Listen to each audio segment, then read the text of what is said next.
So it's Christmas season, and every year around the time, I notice the same pattern, especially in Filipino foreigner relationships with an age gap. Things feel heavier, communications feels off, small misunderstandings suddenly feel big, and people don't always fight, they just feel distant.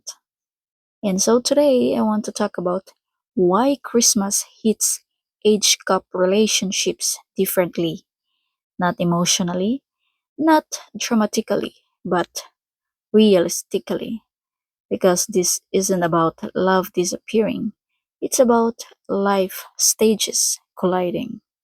And so, stay put, because we're gonna talk real talk.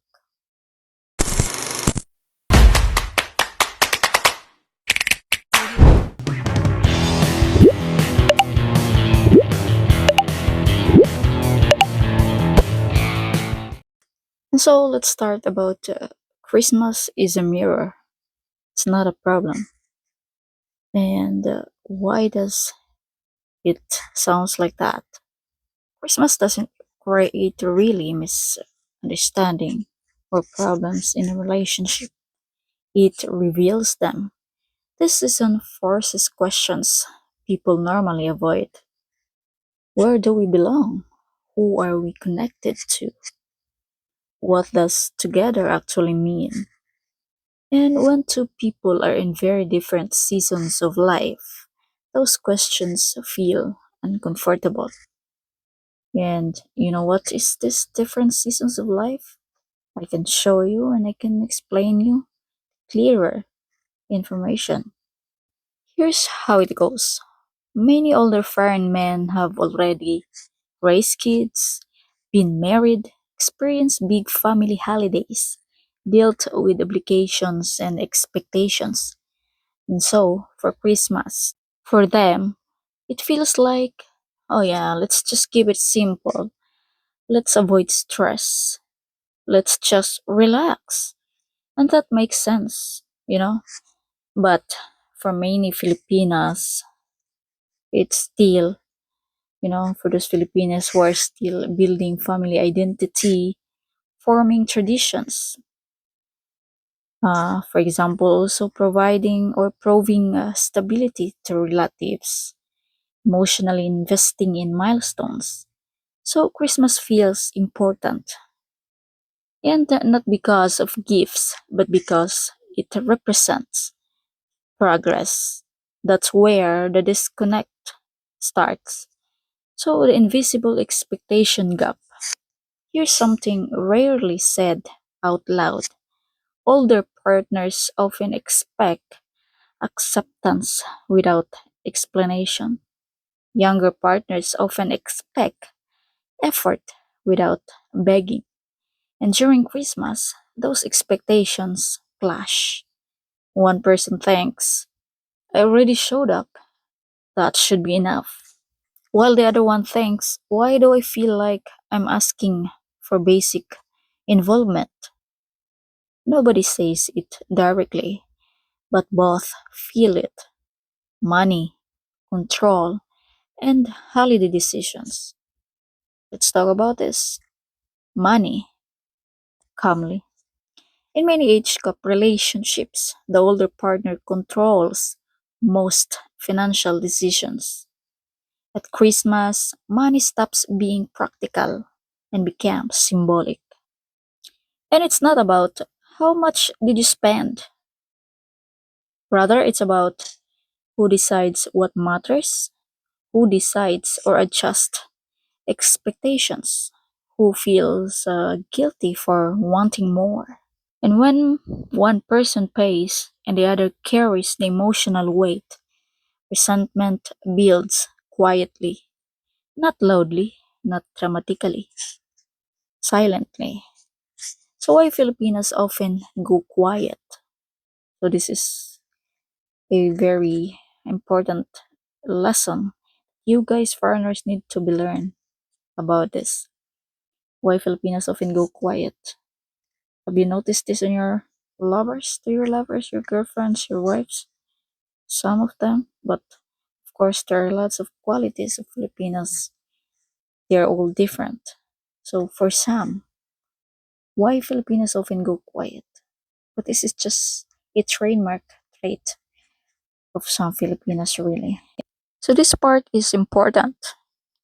Filipinos often go quiet during the holidays, not because they are unhappy, but because they are self aware. They don't want to seem demanding, appear ungrateful, confirm stereotypes, or run the season. So instead of expressing disappointment, they manage themselves. They shrink expectations. They also lower emotional needs. And they tell themselves, yeah, it's okay. And you know that silence isn't peace. It's restraint. You need to be careful. So age gap plus family pressure. Another thing people don't talk about, the family pressure feels different depending on age. Younger partners often still feel judged by relatives. And this happen every time when they see a couple where the lady is still young. Lots of judgment. And they often hear this. Is this relationship serious? Is this stable? Is this respected? Especially in provinces, on those people who are not really into the westernized culture and the modern thing, and still very, very, we call this one like conservative or very traditional, like following the same beliefs in customs that you gotta find at your loved one or your husband or wife is about same age of yours. But this scenario isn't happening only these days. Before the Christ era, during the Bible, we can hear also stories about this young wives and older husbands. So what can go wrong about this? And so the older partners often feel I already proved myself in life.